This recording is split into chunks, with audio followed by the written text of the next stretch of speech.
One, we got to get the wheel off the truck, got to get the lower control arm off.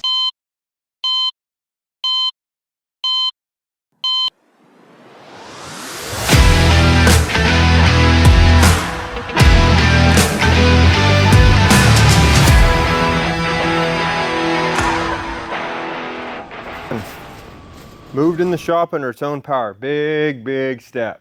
It's got a few alarms, got a few codes, nothing that we can't fix. So it feels good. Both motors were on. I didn't have any issues there. So let's get it unwrapped, get the fender off, get the door off, find out what we're working with. That's our big unknown.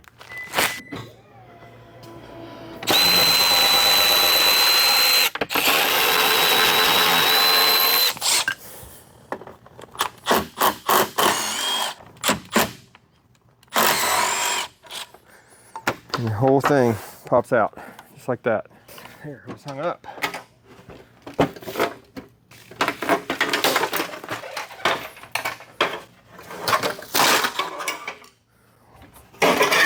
I'm hoping it's just the outer. It sure doesn't look like it.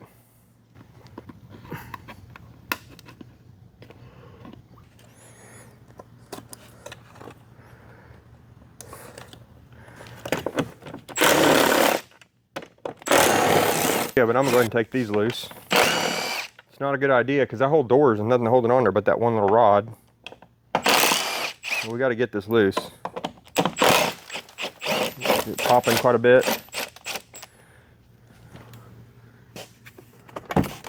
Oh, the door opened. I might put a bolt back in it and see if I can actually get it to hold there while I open the door all the way up to get the other. There's a chance.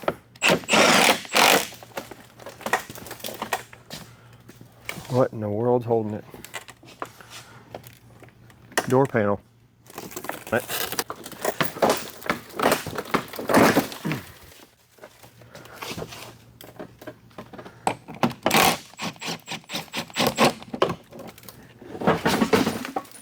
See how deep we got to go and start replacing. Right now it's looking like a dash. Well, so it's not as bad as I thought, but it's pretty good. This line right here is pulled. I think you can get a hold of it and kind of pull it back straight, but this needs to go right here. So we need to get a hold of it here and pull all of this back out. And then you're going to have to get a hold of here with the original hinge with something welded to it and pull this back out. I'm going to have to replace a section of this. We just made it to the frame shop. Let's check out the truck. See how it looks. It's got a door on it. That's a good thing.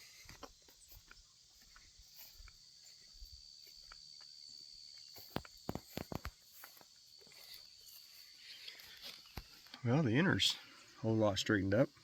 Got that outer panel off. I think we're going to be in good shape. It looks really good. Of course, we got good gaps, good lines. Yeah, I don't know about you, but I think he knocked it out of the park. So we got the truck back from the frame shop yesterday and got it in. I knew I needed to get the dash pulled because there was some pressure on this cow, and I'm going to show you. So we got the dash pulled out. I didn't film any of that because honestly, pulling a dash on a Lightning is exactly like pulling a dash on an F150. I can show you the 6 or 8 bolts and like 8 harnesses you have to take loose. They're not hard to pull. So I'll do that as a quick side note, and then I'll show you the damage. You've got 3 bolts on the side and then 1 down in there. There are 2, I don't know if you can see them, down in there. 1 somewhere. 1 right down in there, so that's the top of the dash. So there's 3 on the top of the dash. You've got these connectors here that have to be connected on the driver's side in the kip panel. You do have to take the seats and the console out to get this wire. This wire runs all the way up in the dash. Might be a way to disconnect it up inside there, but I didn't do that. And then there's a grouping of wires here that go down to the body control module, and then 3 wires behind your glove box that hook up to the heater box. And then again, part of why we have it out is there's a bolt supposed to be here that's actually broken, and then 2 bolts here, and that is it. And then the dash is out of the truck. Seats and console pull out really easy, so I didn't film any of that. It's really difficult to film and show you, but there's two 10mm bolts, one here, one here, one here. And then pretty much just some electrical connections, and this console lifts out. They're super easy to get out. So let's take a look at why we're taking the dash out. So as you can see, he did some ripping and tearing on the outer skin, which was anticipated. Obviously, we knew we had a dent here. This lip was rolled in quite a bit. He got most of it out. We'll pull it some more. But we're going to replace this outer skin. Haven't decided if I'm just going to try to repair these dents and cut it here, or if I'm going to come up here like back this high and cut it off and then go back in the back and cut it off and do the whole skin outer as a piece so I don't have any body work to do. Either way is fine. It's just how much work you want to put into fixing dents or replacing metal. So as you can see, this outer skin is trash, but we have one, so we will drill all of these factory steel rivets, drill those off, and then come up here somewhere and make a cut, put the new piece on, and weld it back in. When we come in here on the inside, you can see that the inner piece was pulled, and he's pulled it back out where it's straight, where it's supposed to be, but we got to repair this. So we'll be in here cleaning off this seam sealer. You can see that seam sealer just comes right off. And then take and drive this back over to the original panel, and then either panel bond adhesive or weld that back together, and then re-seam seal it, and all that'll be fine. The real fine is when you have an A-pillar that has been pushed in. Well, there's a little bit of compliance in all of this stuff, but only so much and only so far. So I want to show you what we found. Yeah, heater box is broke. It's actually a little bit of a spot here. So the dash had some flex to it. The good thing is, a telltale sign when you're looking at wrecked trucks is if the windshield is broken and it didn't take an impact, that means you have pressure on that pillar. This one is not. So there's not enough pressure up high that creates a structural instability here with this A-pillar. So all of the A-pillar is good. That line looks good. The door fits good. The frame guy did a great job of getting these hinges pulled back out where the inline, if you look straight down, the inline down that is perfect. And then that door fits good. So yes, this looks terrible right now, but this is just an outer skin. So we will pull this outer skin off and then push out the inner skin to match it, and then put the new outer skin back on. So it's a standard repair. Happens often on all aluminum F150 since 2015.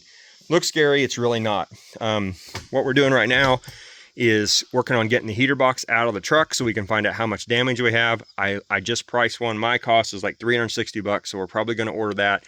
The trick's going to be lead time. I have no idea how far out that part number will be as we're getting through this. So that's going to be a mess replacing the heater box, but it's nothing we haven't done before. The dash comes out in about an hour. Like I said, there's only 10 or 12 bolts and 3 wiring harnesses that hook up. So we've got this section pulled apart. We got all these rivets cut loose. We use this extractor tool. You take this tool, you put it up there, run it in, and it just pops that self-piercing rivet right out. So instead of trying to cut it here and fixing all these dents, we got to cut anyway. So we thought, let's just put a line here and a line here, cut this outer skin loose, and then we'll be able to pull the outer skin off and replace it. And we'll have a weld across here, and then wherever we weld it up here, and then that'll make the fix much cleaner and new metal everywhere that it's been.